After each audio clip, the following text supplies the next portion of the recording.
네, 안녕하세요. 부평 고등부를 담당하고 있는 최무영 전도사입니다. 오늘은 여러분들과 같이 코로나 시대의 반관리에 대해서 같이 나눠보고자 합니다. 코로나로 인해서 사회의 많은 부분들이 변하게 되었습니다. 그동안 우리가 교회 수련회, 또 교회 모임 등 당연하게 해왔던 것들을 못하게 되었고, 환경은 우리에게 새로운 변화를 계속해서 요구하고 있습니다. 이러한 시기 가운데 하나님께서는 우리를 왜 교사로 부르시고 왜 아이들을 돌보라고 이야기하고 계실까요? 여러분도 혹시 애플바, 애플매니아 이런 말을 들어보셨을 것입니다. 애플 제품을 좋아하는 사람들을 흔히 이제 애플매니아라고 많이 얘기를 하는데요. 이 사람들의 특징을 보면 핸드폰, 또 노트북, 패드, 이어폰 등 모든 제품들을 애플 기기로 사용하고 있습니다. 왜 이렇게 애플 제품에 이 사람들은 열광을 하고 있을까요? 바로 Y, 왜에 집중하기 때문입니다. 즉, 자신들의 철학에 집중하였기 때문에 애플은 성공할 수 있었습니다. 애플의 제품은 3가지 철학이 들어있습니다. 첫 번째로 단순함 추구, 두 번째로 세상을 바꾸려는 열정을 지닌 사람들을 돕는 도구, 그리고 마지막으로 창의력의 시작은 연결. 이 3가지 철학으로 애플은 자신들의 철학을 사람들에게 알려주고 있습니다. 애플의 제품을 사용하는 사람들은 이 애플의 철학에 대해서 물어보면 사실 대부분 이 철학을 잘 모릅니다. 하지만 제품을 사용하면서 이들은 이미 애플의 철학을 몸 깊숙이 습득해 나가고 있습니다. 말로 표현할 수는 없지만 이것들을 몸으로 깨달아 알아가고 있다는 거죠.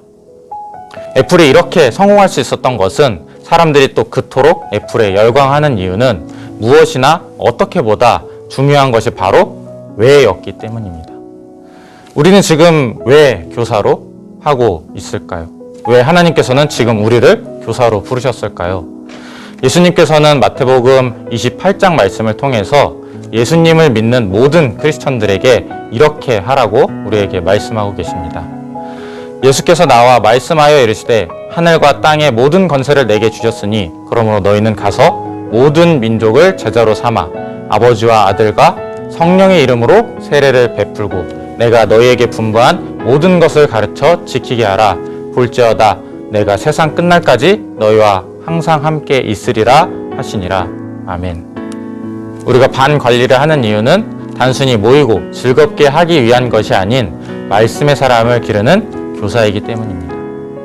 누가 왜 반관리를 해야 되냐고 묻는다면 우리를 죽기까지 사랑하신 예수님의 사랑과 회복의 명령이었고 엄청난 사랑으로 자기 아들을 내어주시기까지 하신 하나님의 사랑의 뜻이 오늘도 여전히 살아 숨쉬고 있다고 우리는 말할 수 있습니다. 앞서서 우리가 왜 반관리를 해야 되는지에 대해서 알아봤다면 이제 구체적인 방법들에 대해서 같이 나눠보고자 합니다. 여러분 다 하인리 법칙을 들어보셨을 것입니다. 아마 하인리 법칙을 모르시더라도 1대 29대 300이라는 숫자는 들어보셨을 것입니다. 300번의 사소한 징후들이 모여서 29번의 작은 사고들이 발생하게 되고 또 그 사고들이 모여서 한 번의 큰 사고가 나타나게 된다는 산업사고 예방 이론입니다. 차세대 교육국 안에는 아이들이 교회를 떠나 돌아오지 않는 것이 이 한 번의 큰 대형 사고가 될 것입니다. 많은 아이들의 경우 어느 날 갑자기 사라지진 않습니다. 300번의 경미한 것들이 쌓이게 되고 29번의 작은 사고들이 모여서 한 번의 떠남을 만들게 됩니다. 우리는 반 아이들을 잘 관리하고 돌봄을 통해서 여러 가지 문제들을 예방할 수 있습니다. 그리고 더 나아가서 반드시 반 관리를 통해서 우리는 성장할 수 있습니다. 어느 날 우리도 모르게 아이들이 갑자기 성장하는 모습을 보게 됩니다. 하지만 어떤 아이는 성장하지 않고 그대로 머물게 됩니다. 도대체 무슨 차이일까요? 300번의 작은 사랑들이 모이게 되고 29번의 준비된 교육이 한 번의 변화와 전도의 일꾼을 만들 것입니다. 우리가 이러한 것들로부터 온전히 실천하여 반관리라는 도구를 통해서 아이들이 살아나게 되고 또 다음 세대를 일으키는 귀한 사명을 온전히 감당하는 우리 선생님들 되시길 간절히 소망합니다. 학원 복음화 협회 통계 자료를 보면 가나안 대학생, 흔히 말하는 교회 안 나가 대학생의 대부분은 중학교 때 교회를 떠난다고 얘기를 합니다. 사춘기가 시작하는 초등학교 때부터 교회를 떠나기 쉬워진다는 것입니다. 어릴수록 신앙을 쌓기 좋은 시기이며 청소년기에 접어들수록 교회 이탈률이 높아진다는 통계 결과가 이 표를 통해서 보여지게 됩니다. 이 표는 전국 교회의 평균이지만 우리 교회는 이 표보다 잘 관리되어서 이 표보다는 이탈률이 적은 편입니다. 아마 모든 부서의 선생님들이 적극적으로 아이를 섬겨주고 계시기 때문일 것이라고 생각이 듭니다. 우리는 이 표를 통해서 아이들이 청년이 되고 교회를 떠날 때 단순히 한 부서가 잘못해서 또는 그 부서만의 책임이 아닌 것을 발견하게 됩니다. 모든 부서가 연합하고 연계되어서 아이들이 차곡차곡 교육을 받고 사랑을 먹어갈수록 우리는 지속적으로 아이들의 청년 때까지 안전하게 성장할 수 있다는 것을 이 표를 통해서도 발견할 수 있게 됩니다. 우리는 이 표와 같은 한국교회 전반의 상황 가운데서 어떻게 아이들에게 다가가야 할까요? 반 관리의 기본은 먼저 확인하고 관심을 가지는 것입니다. 반 관리의 시작은 먼저 예배에 참여와 소그룹 모임 참여를 항상 확인하는 것입니다. 우리가 지금 코로나가 심화되어서 예배에 참석할 수 없을 때에도 아이들이 집안 가운데서 예배를 잘 드리고 있는지 참석 여부를 계속해서 확인해 나가야 됩니다. 하지만 예배 참석 확인 전에 주중에 적어도 1회 이상 아이들과 소통하는 시간을 가져야 합니다. 교사와 아이들 간의 친밀함 또 영속성을 지속적으로 유지해야 된다는 말입니다. 영속성, 즉 한마디로 눈에 안 보여도 함께하고 있다는 것을 아이들이 느끼고 함께 존재하고 있다는 것을 느끼게 해주는 것입니다. 학원과 과외 또 그런 것들을 비롯해서 정말 쉴 틈도 없이 아이들이 살아내는 것처럼 보이지만 우리는 그러한 상황 가운데서도 소통의 채널을 계속해서 확보해 나가야 합니다. 집으로 찾아가거나 직접 신방하는 일이 요즘에는 굉장히 거창한 것이 되어버렸습니다. 아이들은 SNS나 계정에 또 댓글을 남겨주고 문자나 카톡, 전화통화가 지금의 코로나 상황 가운데서는 조금 더 효과적인 접촉점이 될 수도 있습니다.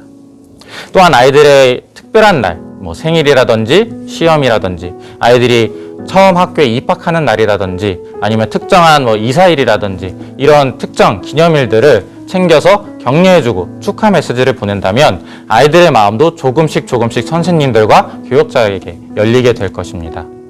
또 이런 메시지를 보낼 때 작은 선물도 함께 기프티콘 같은 것들을 보낸다면 더 효과적으로 우리가 접근할 수 있을 것입니다.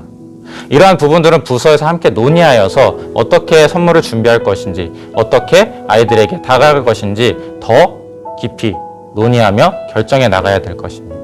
또한 부서의 아이들은 선생님들과 최대한 가까운 곳으로 반을 편성하는 것이 중요합니다. 같은 동네라면 잠깐이라도 볼 수 있기 때문이죠. 아이들이 신방이 쉽게 하는 것이 반 관리에 최대한 유리한 조건이라고 생각하셔야 됩니다. 요즘 같은 상황 가운데서는 소그룹 모임을 하기 쉽지 않은 시대입니다.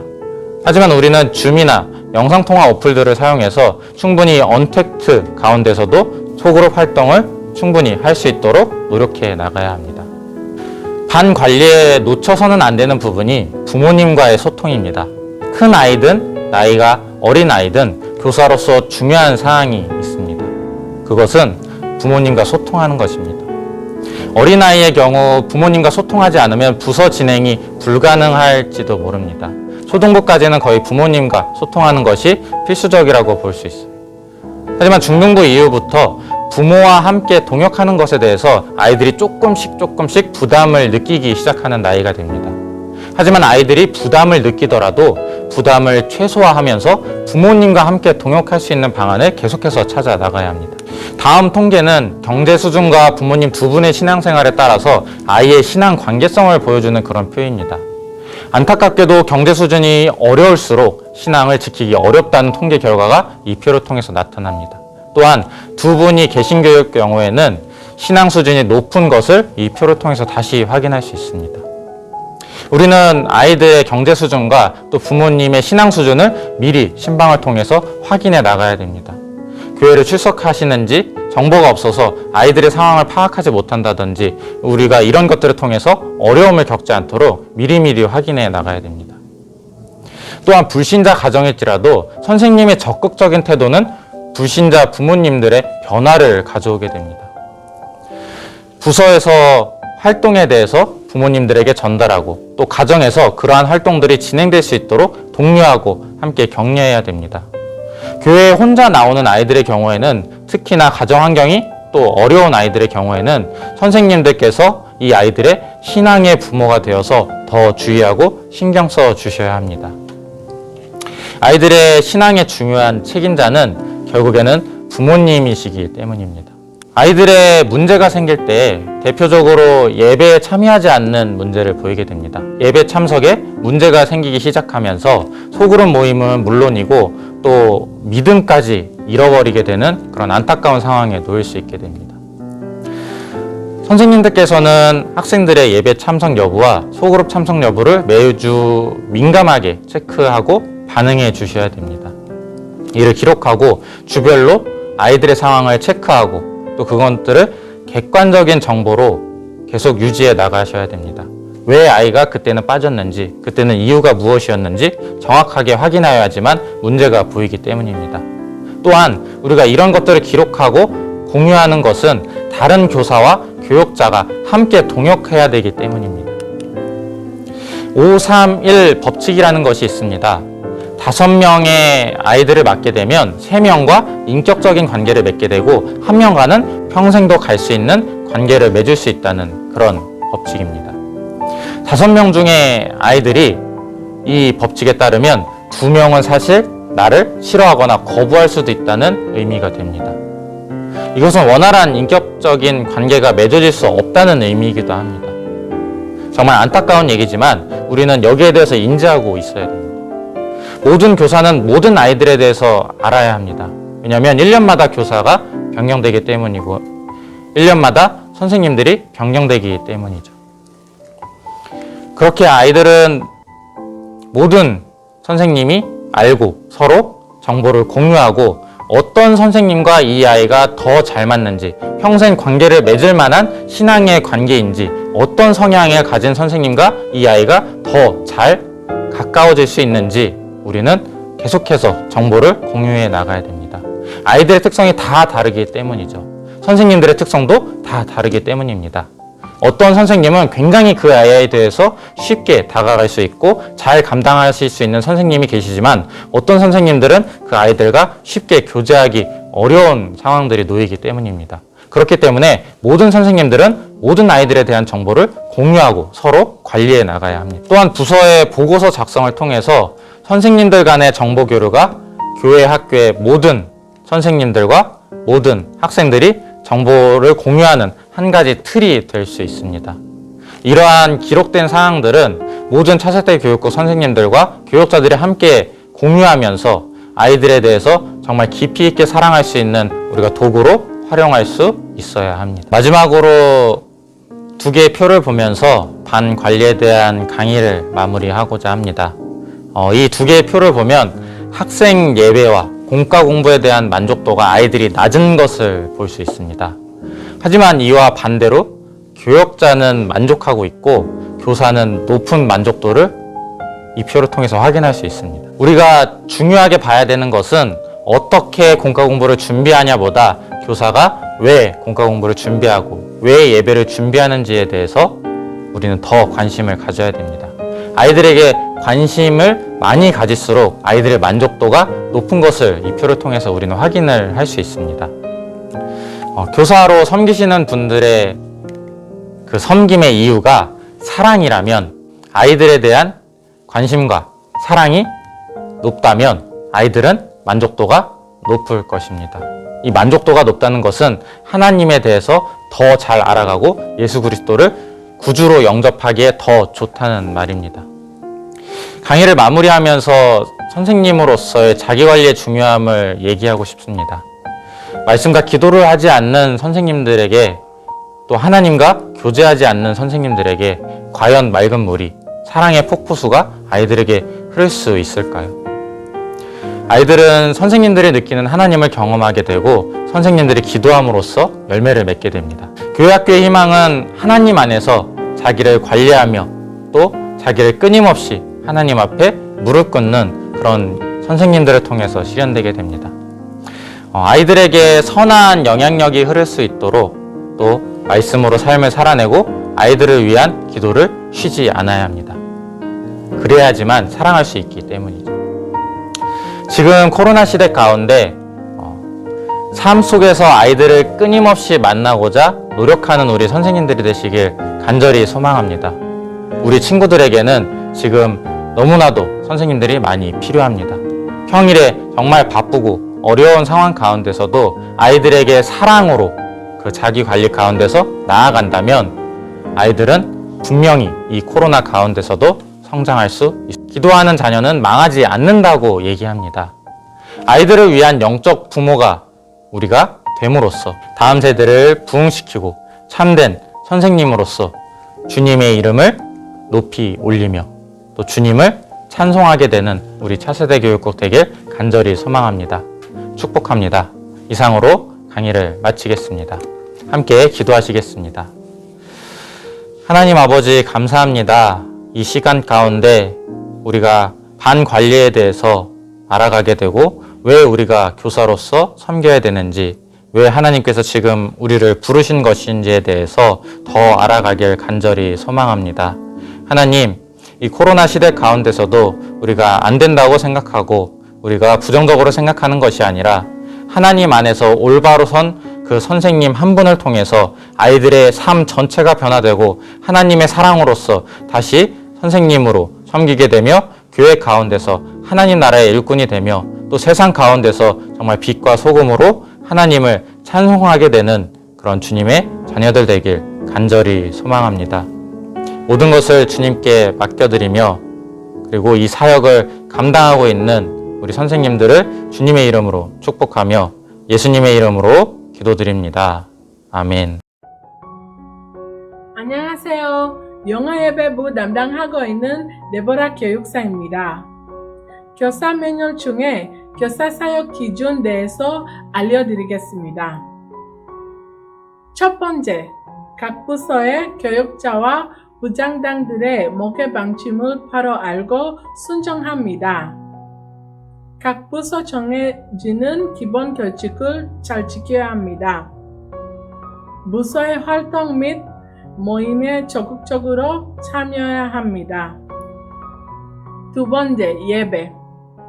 모든 교사 주일 창년 예배 반드시 참석해서 예배 드려야 합니다.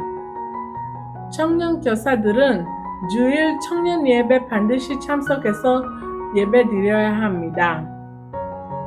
특별 새벽 기도회 최대한 참석하도록 힘쓰면 차세대 교육국 담당하는 일에는 꼭 나와서 함께 찬양합니다. 세 번째, 개인 경건 생활. 교사는 기도 하루에 30분 이상 해야 합니다. 그리고 말씀은 매일 4장 이상 읽어야 합니다.